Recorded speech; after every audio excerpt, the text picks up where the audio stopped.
Hello, hello, bonjour à toutes et bienvenue dans cette nouvelle vidéo. Donc aujourd'hui, cette vidéo est dédiée uniquement à la névralgie pudendale. Donc durant cette vidéo, je vais t'expliquer où se trouve le nerf pudendal exactement, à quoi il sert ce nerf et qu'est-ce qui se passe dans les cas où il est comprimé ou abîmé. Et bien évidemment, je vais te donner des astuces concrètes, des solutions que tu peux mettre en place chez toi pour essayer de soulager toi-même les symptômes de la pudendalgie. Allez, c'est parti. Alors, le nerf pudendal, donc c'est un nerf qui prend son origine au niveau du sacrum. Donc au niveau du sacrum, il y a des trous dans l'os en lui-même, d'où sort ce nerf pudendal. Le nerf pudendal, c'est ce qu'on appelle un nerf mixte, c'est-à-dire qu'il est d'une part moteur, c'est lui qui gère les muscles du périnée, et il est aussi sensitif. Donc lui, il gère toute la sensibilité des organes génitaux externes, de l'anus aux grandes lèvres, jusque même au clitoris chez les femmes. C'est un nerf qui passe en fait en arrière de la vessie et de l'utérus, mais qui passe aussi de chaque côté du rectum. Et dans l'anatomie vraiment profonde, il passe entre différents ligaments et entre différentes structures qu'on appelle aponévrose. Et c'est surtout à ces endroits-là qu'il peut être comprimé. Le nerf pudendal, quand il est comprimé, on peut se retrouver avec des faiblesses musculaires au niveau du périnée notamment, donc avec des difficultés à uriner ou aller à la selle. On peut se retrouver avec des sensations de pesanteur sur le périnée, comme si quelque chose appuyait fort sur le périnée. Bien évidemment, il peut y avoir tout un tas de douleurs, de sensations bizarres, des fourmillements, des picotements, voire même des décharges électriques, donc sur le territoire associé à ce nerf, donc à savoir anus, grandes lèvres, clitoris. Et il peut y avoir aussi des douleurs, c'est important ça de le savoir, des douleurs après être allé à la selle ou après un rapport sexuel. Ok. Ce qu'on retrouve aussi dans les atteintes du nerf pudendal qui sont assez fréquentes et que on ne sait pas expliquer autrement, c'est cette sensation d'avoir envie d'uriner tout le temps, mais d'aller uriner en toute petite quantité. Donc voilà ce qui peut se passer quand le nerf pudendal est comprimé. C'est des choses qui peuvent arriver aussi quand il est abîmé. Il peut avoir été étiré très fortement. Il peut avoir aussi des lésions d'endométriose qui s'accrochent dessus.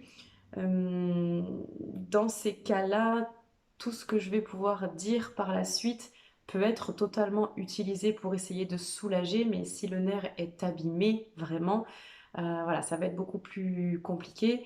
Donc, si tu as le moindre doute, je t'invite à te rapprocher d'un gynécologue ou d'un médecin qui pourrait te prescrire soit une IRM pelvienne, soit un électromyogramme qui permettrait de faire un diagnostic vraiment précis de l'état de ton nerf pudendal.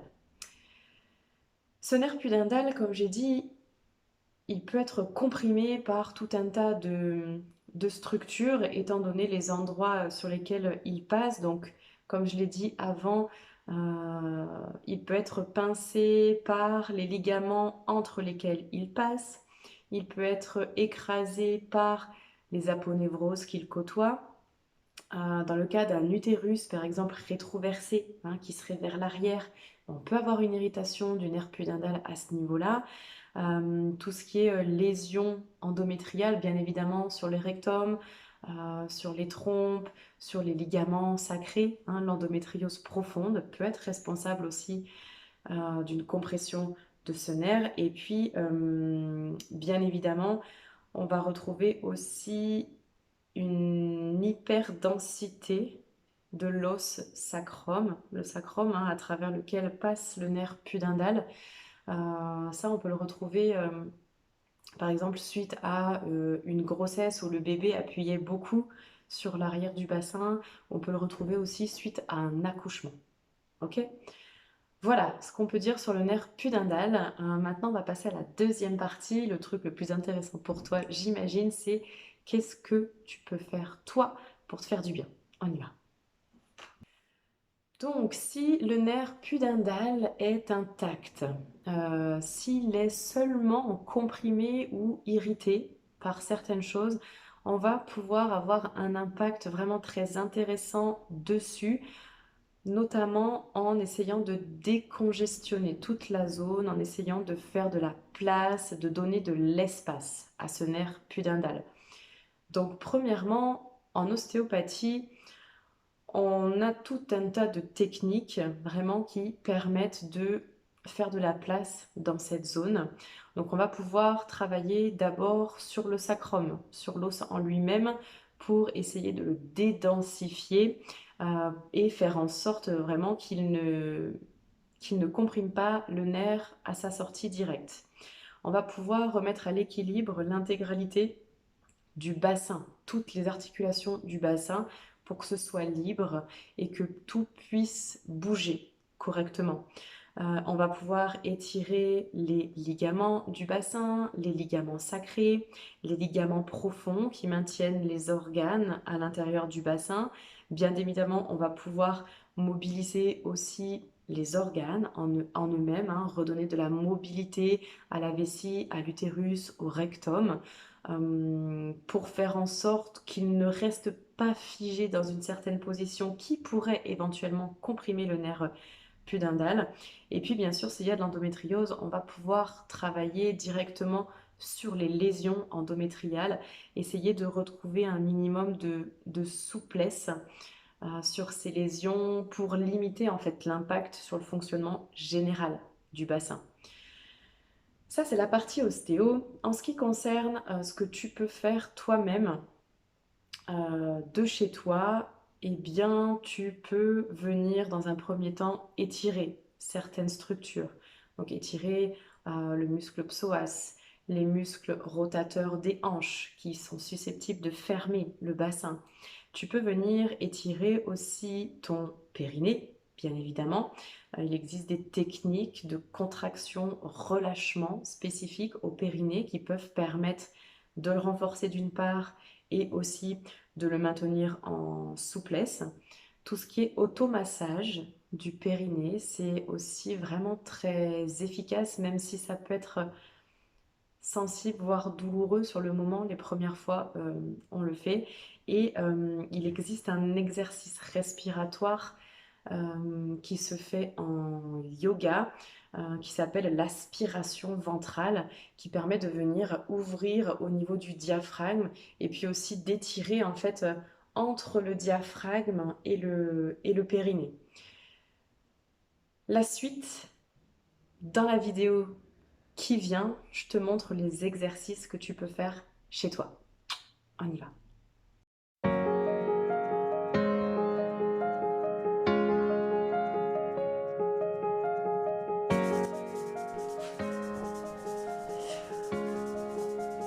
Ok, allez, on est parti pour une routine relativement courte concernant la pudendalgie.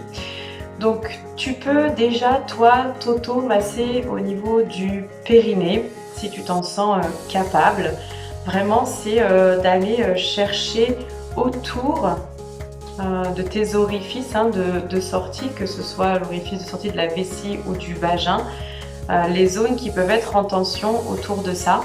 Tu peux aussi également, si tu t'en sens capable, te faire les automassages par voie endo-vaginale. C'est-à-dire que tu peux utiliser soit ton pouce, soit les deux doigts d'à côté, rentrer à l'intérieur de ton vagin et venir masser en fait vraiment dans tous les sens toutes les contractures qu'il peut y avoir à ce niveau-là. En termes d'exercice, pour essayer de relâcher le plancher pelvien, on va travailler en contraction-relâchement. Sur le temps d'inspiration, le périnée reste relâché. Et sur le temps d'expiration, hop, je contracte mon périnée comme si je voulais stopper l'envie d'uriner. Je relâche, j'inspire. Je serre le périnée et je souffle. Relâche le périnée, inspire. Contracte le périnée et souffle.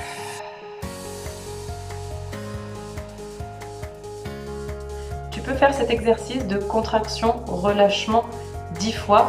Le but étant que quand tu relâches, vraiment tu aies cette sensation de muscles qui se ramollissent. Ok ?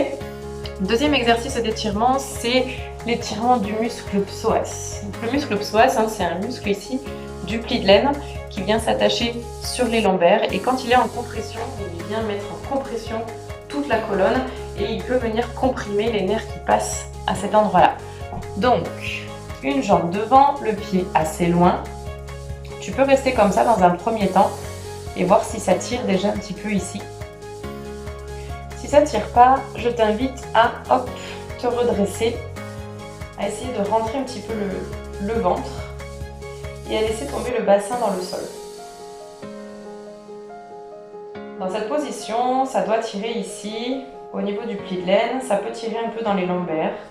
C'est ok tant que ça ne pince pas, tant que ça ne fait pas de décharge électrique. Tu restes 10 grandes respirations dans cette position-là.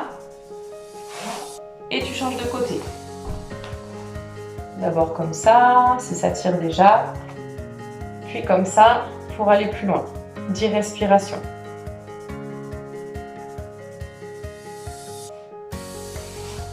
Ensuite, on va travailler les muscles rotateurs des hanches. On va travailler en ouverture. Donc tu peux commencer par celui-ci.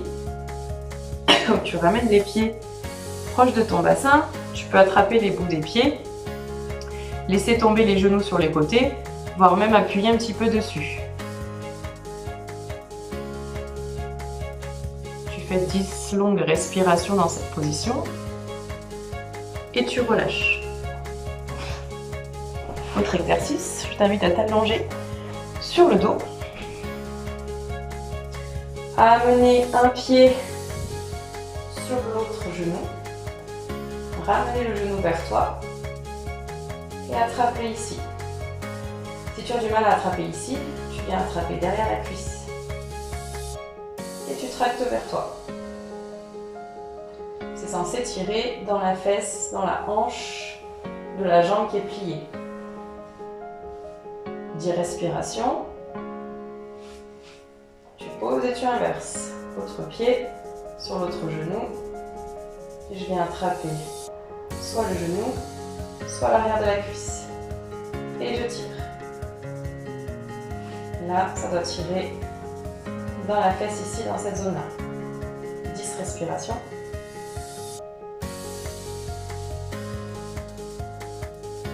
Et tu reviens. Tu vas terminer par ce fameux exercice respiratoire d'aspiration ventrale. C'est un exercice de yoga. Donc, je te montre durant lequel tu vas inspirer, souffler, contracter au niveau du périnée et aspirer ici. Comme si tu voulais pousser ton nombril vers le sol et le faire remonter. Donc ça fait inspire, contracte le périnée, souffle. Et une fois que les poumons sont vides,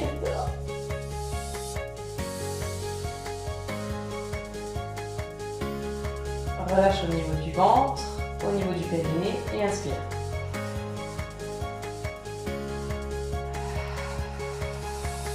Je te le montre encore une fois. Inspire profondément.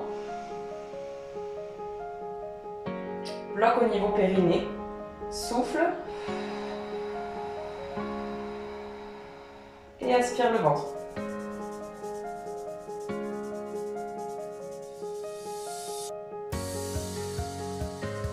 Relâche le ventre, relâche le périnée et inspire.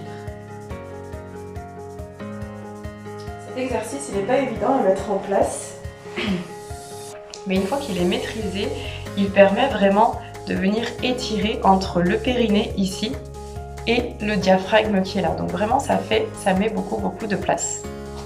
Tu peux terminer par ce qu'on avait appelé une posture inversée, donc il en existe plusieurs. Soit ne serait-ce que te mettre dans une position comme ça qui va permettre en fait à tout ton ventre d'être relâché, au dos d'être relâché aussi. Ça va permettre aux organes du bassin de remonter légèrement et de mettre en décompression. Voilà. Tu peux terminer par un exercice de méditation, de visualisation pour finir de bien te poser, te détendre. Et puis, j'espère que tu vas pouvoir mettre en place toutes ces petites choses. Et d'ici là, je te souhaite une excellente fin de journée. Je te dis à très vite.